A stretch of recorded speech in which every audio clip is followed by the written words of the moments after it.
Welcome back to AeroHub and welcome to the series of lectures in aircraft structural design. And this is a new series of lecture which is mainly focusing on aircraft component design and sizing procedures which is used in aviation industry. And this is the first lecture and we will discuss about the wing design. We will see about different types of load acting on a wing, and also we will see the different elements of a wing structure and the loads acting on that. We will see the loads acting on a wing, and this diagram is very important, and also this diagram you are mostly aware.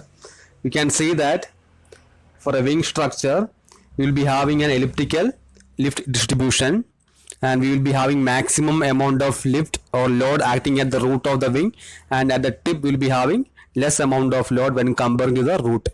Okay, so this wing is like a cantilever beam which is subjected to a uniformly varying load. Therefore this wing will be subjected to shear force as well as the bending moment.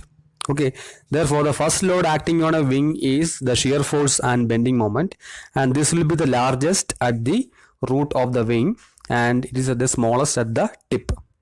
Okay, and you are aware that because of the lift load the wing can bend. Okay, because of the lift the wing can bend, and to relieve the bending moment we use the power plant. We will design the power plant, we will keep the power plant in such a way that it is under the wing, and also we will keep the fuel inside the wing. Okay, we will keep the power plant below the wing and we will keep the fuel inside the wing. Okay, and this will relieve the bending moment due to the lift load. Okay, and also we can say we have power plant load acting on the wing. This is also one of the load acting on the wing.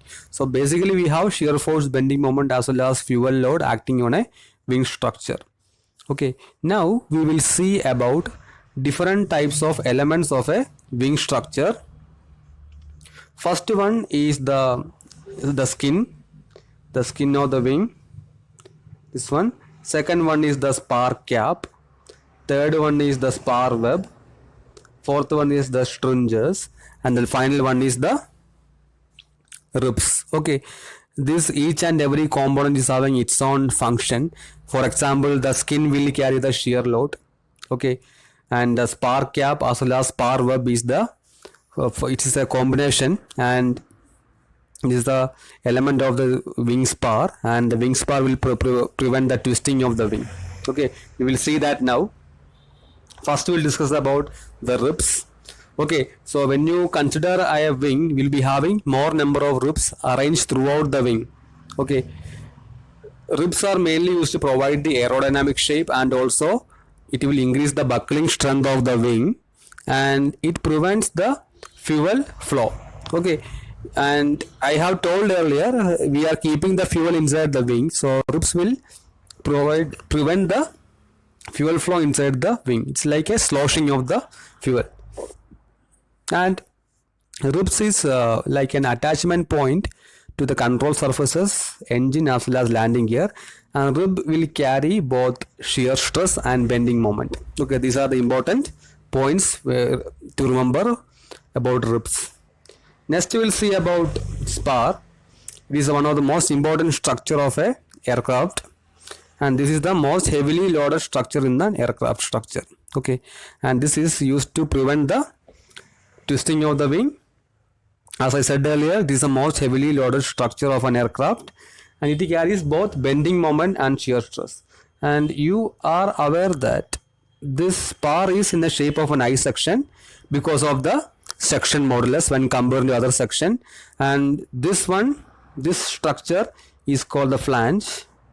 Sorry, this structure is the flange and this one is the web. Okay, the flange will carry the bending load and the web will carry the shear load. Similarly, the spar also will carry both bending moment and shear load. Okay, and the last one is the stringers. Okay, stringers are arranged throughout the wing and it is mainly used to improve the strength of the wing. Okay, these are thin strip of material which is arranged throughout the wing.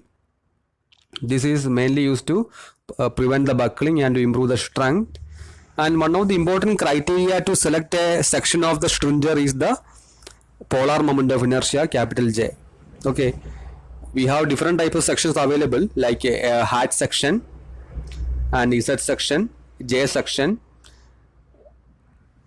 We will be using different types of section, hat section, J section, Z section, and this all depends upon the polar moment of inertia or torsional constant J. Okay, which is having the highest value of polar torsional constant, we will use that in the design of the stringers. Okay, for a wing structure,